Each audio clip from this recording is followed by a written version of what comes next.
आज महावीर जयंती है और भगवान महावीर के नाम से जाने जाने वाले महापुरुष के रूप में सिद्धांता श्री राम जय राम श्री राम जय जय राम श्री राम जय राम श्री राम जय जय राम श्री राम जय राम श्री राम जय जय राम श्री राम जय जय राम श्री राम जय जय राम। आज भगवान महावीर जी की जयंती है। दुर्भाग्यवश मैं आज नहीं उनके बारे में जान पाया क्योंकि आज उनकी जयंती थी नहीं थी, पेपर में हमने पढ़ा नहीं देखा नहीं। बहुत शाम को मुझे पता चला कि उनकी आज जयंती है, तो विगत वर्ष हमने 10 मिनट का इनका एक वीडियो बनाया था और वो अभी भी इसके अंदर यूट्यूब के अंदर जीवंत है। कभी भी कोई व्यक्ति देख सकता है, लेकिन फिर भी आज औपचारिकता तो नहीं कह सकते, लेकिन मैं अपने कर्तव्य परायणता को ध्यान में रखते हुए आप लोगों से आप 2 शब्द कहना चाहता हूँ। महावीर जी और गौतम बुद्ध, ये दोनों महान विभूतियाँ इस धरती पर उत्पन्न हुई हैं जिनके नाम के साथ भगवान लगा हुआ। भगवान गौतम बुद्ध और भगवान महावीर। महावीर जी जैन धर्म के पथ प्रदर्शक थे और जो गौतम बुद्ध हैं, इन्होंने बौद्ध धर्म की परंपरा का नींव डाली और इनका एक अलग से संप्रदाय बन गया। तो महावीर जी जो है वो गौतम बुद्ध से पहले पैदा हुए। हमने इनके बारे में जो जानकारी प्राप्त की है, जहाँ तक मुझे जान पाया हूँ, तो बताते हैं कि भगवान राम के वंशज हैं। अब इस सत्य के लिए बहुत से साक्ष्य जुटाने पड़ेंगे, कहना तो बहुत मुश्किल है, लेकिन ऐसा भी कहा जाता है। मैंने कुछ किताबों में पढ़ा जिसमें कहा गया कि भगवान के वंशज हैं। तो जैन धर्म भी राम के वंशज में ही हुआ। अब ये किन किन प्रस्तुतियाँ हुआ, जैन धर्मियों ही इस पर बता सकते हैं या उनकी जो किताबें लिखी हुई उन पर कहा जा सकता। लेकिन मैं सूक्ष्म रूप से आप सब लोगों से इतना बताना चाहता हूँ कि भगवान कोई भी हो, भगवान राम हो, चाहे भगवान श्री कृष्ण हो, चाहे भगवान शंकर हो, चाहे भगवान क्या नाम ब्रह्मा हो या 33 करोड़ देवता हो, या उसके बाद जितनी भी महान विभूतियाँ हैं जिन्हें भगवान की उपाधि दी गई, वो सब लोग हों, सब लोगों का एक ही धर्म है। सब लोगों का एक धर्म है इस धरती पर, और वो धर्म सिर्फ ये है कि सत्य और अहिंसा का पाठ पढ़ाना, प्रेम के साथ जीना, प्रेम के साथ रहना, प्रेमांगी जीवन जीना। और कभी वो इंद्रिय निग्रह सबसे बड़ी बात उन्होंने बताई। साथ साथ उन्होंने ये भी बताया कि कभी किसी को इतना कष्ट न पहुंचाया जाए जो आत्मीयता को कहीं ठेस पहुंचाता हो। उन्होंने कहा कि वे जीव सभी हैं, सबके अंदर ईश्वर का निवास है। उन सभी के ईश्वर के निवास को किसी भी व्यक्ति विशेष को पीड़ा पहुंचाना, किसी को अपनी स्वार्थपरता के वशीभूत रह करके उसको दंडित करना या पददलित करना या उसे निस्ताबूत कर देना या उसे अहिंसा पर उतराना, ये उन्होंने कहा ये हमारे मानव धर्म के अंदर बिल्कुल नहीं आता। धर्म तो हमें जो सिखाता है वो यही कहना चाहता है कि सभी में भगवान अगर है तो एक भगवान दूसरे भगवान को मारे, ये कहाँ तक संभव है? ये किस सिद्धांत में लिखा हुआ है? ऐसा नहीं हो सकता। भगवान इसीलिए कहते हैं, भगवान ने तो हमारे रामचरितमानस में कह दिया, हम तो उसको कोट करना चाहते हैं कि गोस्वामी जी तुलसीदास जी ने लिखा है, भगवान राम कह रहे हैं कि सब मम प्रिय मम उपजाए। जब ईश्वर कह रहा है कि हमने सबको पैदा किया, सब मुझे प्रिय है, और उसी ईश्वर के वंशज महावीर जी हैं, जैसा कि हमने अभी आपको कोट किया। तो जब वंशज उसी तरह से चला आ रहा है, पंथ अलग हो गए, पंथावली अलग हो गई, धर्म की सांप्रदायिकता अलग हो गई, तो हम उस पर कोई टिप्पणी नहीं करना चाहते।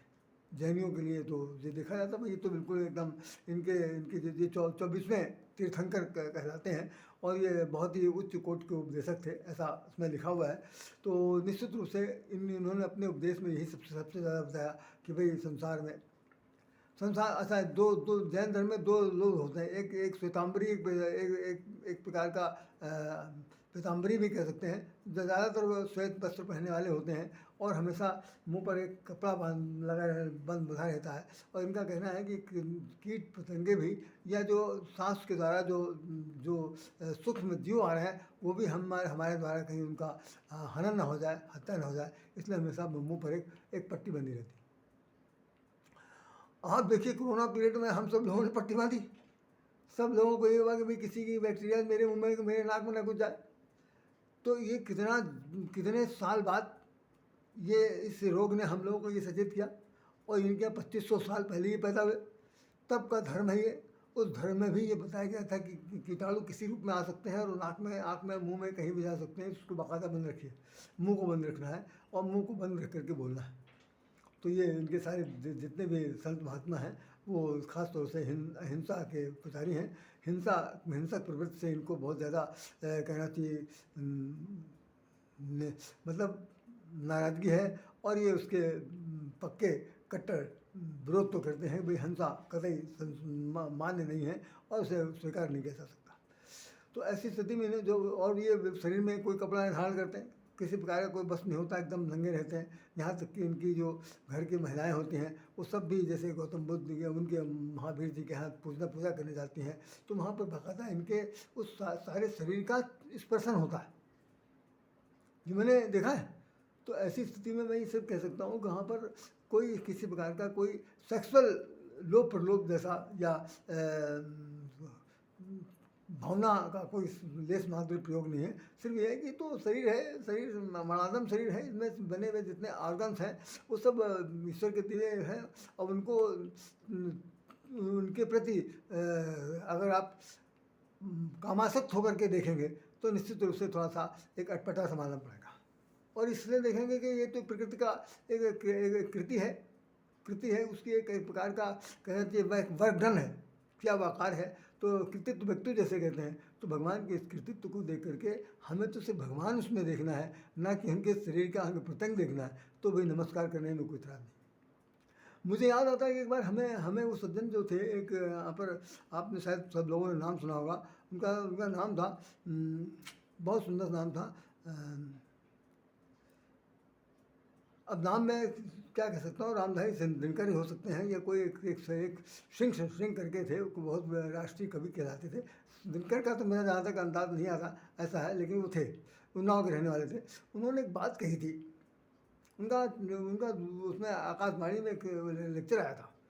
तो उन्होंने कहा था कि सच्चा पुजारी, सच्चा मूर्तिकार, सच्चा शिल्पकार, सच्चा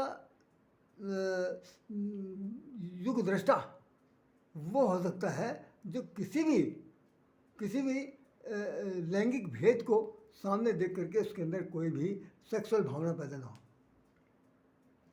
मतलब जैसे ब्रह्मा जो है, अब कहते हैं मैं सबके स्त्री पुरुष का निर्माण करता हूँ, तो शरीर बनाते समय तो कम से कम स्त्रीलिंग पुल्लिंग दोनों पाई जाएगी। तो उनको देख करके पुरुष होकर के अगर स्त्रीलिंग को निर्मित करता है तो उसके अंदर कोई प्रकार की कामनी की भावना नहीं आनी चाहिए। और यदि आ जाती है, शरीर में किसी प्रकार का रोमांचक स्थिति पैदा हो जाती है, तो फिर वो आदमी सन्यासी नहीं हो सकता, वैरागी नहीं हो सकता, और वो एक प्रकार का महात्मा नहीं बन सकता। तो महात्मा तो वो है कि शरीर के हर अंग प्रत्यंग को देखने के बाद तटस्थ हो जाए, कुछ नहीं, कुछ नहीं है, ये नश्वर है, इसका नष्ट होना जरूरी है। ये बनाया गया है कि एक खास उपयोग के लिए। ऐसी उपयोगिता के संदर्भ में हमने अगर किसी भगवान की कृति को स्वीकार कर लिया तो हमें तो उनके उपदेश से मतलब है, हमें उनके बताए हुए रास्तों पर चलने के लिए मुख्यतः ये स्वीकार करना है। बाकी तो उन्होंने सिर्फ एक बात सिर्फ बताई जो हमें सबसे ज़्यादा महत्वपूर्ण अच्छी लगी, वो सिर्फ यही है कि भाई जीवों पर दया करो, हिंसा बिल्कुल मत करो, और इंद्रिय निग्रह पर विशेष रूप से ध्यान दीजिए। जहाँ तक बन पड़े मन से, कर्म से, वचन से आपके द्वारा किसी की मानसिक हत्या ना हो, मानसिक रूप से किसी को कष्ट न पहुँचने पाए। और जहाँ तक हो सके जो ये वातावरण में जो कीटाणु फैले हुए हैं जिन्हें हम नहीं देख पा रहे हैं, सूक्ष्म से उसमें दूरबीन से देखा जा सकता है, हम लोग नहीं देख सकते, तो कह रहे हैं कि वो उसे मुंह बंद रखिए ताकि मुंह में या सांस के माध्यम से वो आपके पेट में न चला जाए या कोई रोग ना हो जाए। तो एक प्रकार का देखा जाए तो एक प्रकार का प्रिकॉशन भी है। और दूसरा ये है कि उसकी जीव हत्या से बचने का बहुत बड़ा उपाय है। दूसरी चीज़, इनके यहाँ खाना खाने का भी समय निर्धारित है कि 5 बजे के बाद जैसे सूर्यास्त होता है उसके बाद फिर ये लोग खाना नहीं खाते, भोजन नहीं कर सकते, इनका नियम है। तो वो 5 से पहले इनका भोजन हो जाता है, उसके बाद तो मंदिर में जाते हैं नहीं जाते हैं, इनकी माताएं बहनें सब जाती हैं, ये सब इनका अपना अपना योगदान है। मैं कई हमारे ऑफिस में जैन लोग काम करते थे, जैन धर्म के लोग काम करते थे, उनके साथ भी मैंने काम करके देखा। एक हमारे बॉस से बहुत शुरू में जब हमने सर्विस शुरू की थी सन 1967 में, 67 में, तब हमारे साथ भी एक जैन साहब थे जो वहाँ पर समाचार संपादक थे नवजीवन में, वो भी थे जैन साहब। उनके घर भी मुझे कई बार जाने आने का अवसर मिला, तो मैंने सब देखा कि उन लोगों का रहन सहन, जो आचार विचार, वेशभूषा है, वो सब कम से कम कुछ इसी से मिलता जुलता ढांचे में बदला हुआ था। तो मेरा आज जो कहने का ज़्यादा उद्देश्य तो नहीं है, मैं इनके साहित्य के बारे में आज इतना नहीं बता सकता। बस सिर्फ मेरी इस आप लोगों सबसे प्रार्थना है कि जैन के द्वारा बताए हुए पद चिन्हों पर चलना है, जैन धर्म में बताए हुए चलना है। और भगवान महावीर ने जो एक बात कह दी है, बस वो बात सिर्फ यही गीठा बांध लीजिए अपने दिल दिमाग में कि भाई संसार सबका है, संसार आपके बाप का है, और बाप कौन है? परमपिता परमेश्वर है, वो किसी एक का नहीं है, सबका है। तो उसके सामने कोई ऐसी चाल चल मत चलिए जिससे कि उसके द्वारा बनाए हुए किसी भी कृति पर जो जीवधारी है वो कष्ट का अनुभव कर सके। बस जिस दिन इस चीज़ से बचना आ गया, वह हमें महावीर जी के बताए हुए उपदेशों को पालन करने का तरीका समझ में गया। यही सबसे बड़ा मूलभूत उद्देश्य है। और बाकी आप सब लोग बहुत समझदार हैं, मैं ज़्यादा इस पर कमेंट्स नहीं करना चाहता, समय भी बहुत हो गया है। इसलिए आप लोगों से निवेदन है कि इनके साहित्य को पढ़िए, जैन धर्मियों के जो इनके मंदिर हैं वहाँ पर भी जाइए, वहाँ आपको कुछ ना कुछ इस तरह के मिलेंगे। हमारा कहने का मूल उद्देश्य है कि जीते जी बहुत सारे साहित्यों को पढ़ते रहना चाहिए। साहित्य एक ऐसा समाज का दर्पण है कि जो जीवन दर्शन भी कराता है, समाज का दर्पण बनकर समाज को भी दर्शाता है। तो पढ़ना बहुत अच्छी चीज़ है, पढ़ाई से आपको बहुत कुछ ज्ञानार्जन की प्राप्त होगी, और उस ज्ञान से आप अपने जीवन का तो विकास कर ही सकते हैं, दूसरे करें चाहे ना करें।